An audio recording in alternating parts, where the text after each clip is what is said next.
All right. What is supplementing? What do you mean my claims and supplements needed? My insurance adjuster called me the other day and said that Brookins is supplementing too much. What does any of this stuff mean? So I want to break it down for you. We talked about this a little bit earlier in some of the previous steps, but the insurance adjuster is going to write their own estimate from scratch. And we talked about that guy from Texas that might have left out ice and water barrier. So again, not uncommon at all for insurance to leave out industry standard line items in an attempt to minimize the claim amount.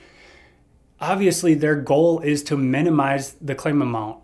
Our goal is to maximize it. Essentially, we want to make sure that everything that you're owed, all of the industry standard line items that they paid for on other roofs, are included in your estimate.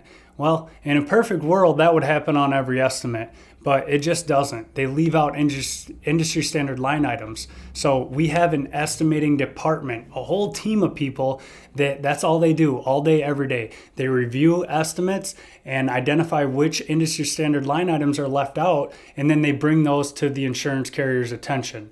Now, it's not even that easy. They're not going to say, oh, whoops, we missed $8,000 worth of line items, so here they are. No, they're going to ask us to prove it. They're going to ask us to show documentation to prove why they owe for this line item.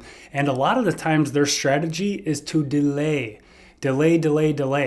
Well, that's out of our control. We've contacted an insurance carrier, every day, every other day for a 2-month period of time, and still had them delay, which delays results. And so what we need from you during the supplement process is, number one, we need patience. And also we need your support. If the insurance adjuster is calling you, trying to discuss industry standard line items with you, unless you've installed roofs for a lot of your life and you know what ice and water and drip edge and overhead and profit and valleys and rain diverters and all these different technical terms, you're not going to be equipped to handle that conversation. Well, that's exactly what they want. They want to get on the phone with you, who doesn't know anything about Xactimate or how these line items are supposed to be paid out, and they want to tell you what they're paying for. So we need your support to put them back in our court. If an insurance adjuster is contacting you, trying to discuss supplements, simply let them know. I don't deal with this stuff on a daily basis. I would really prefer it if you could work out these line items with my contractor. That gives us the support we need to continue having that conversation. So every once in a while, we'll get a customer that becomes disgruntled because our final invoice is higher than the initial signed contract amount.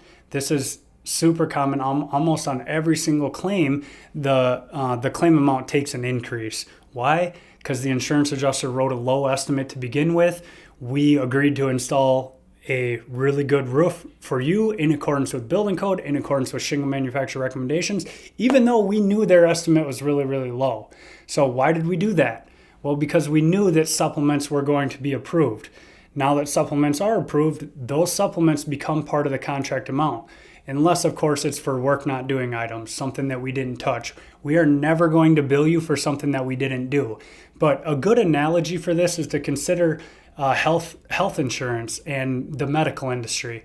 If you went in for a normal procedure and during that procedure the doctor or surgeon found that, hey, something else needed to be done that we didn't see initially, well, they're going to bill your insurance company for that. You're not going to go back to the insurance company and say, hey, my operation was only supposed to be a $20,000. You don't even know what the operation was going to be to begin with. So the supplements that are approved on work that we completed become part of our contract amount. Any supplements approved on work that we didn't touch, that stays with you. But every once in a while, we'll get a customer that says, I signed a contract for $15,000 and now Brookins Construction is invoicing me for $18,000.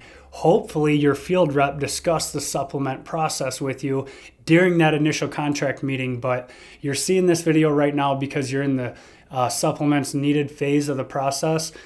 So we just want you to be prepared for the increase to hit the claim and for you to kind of know how that works.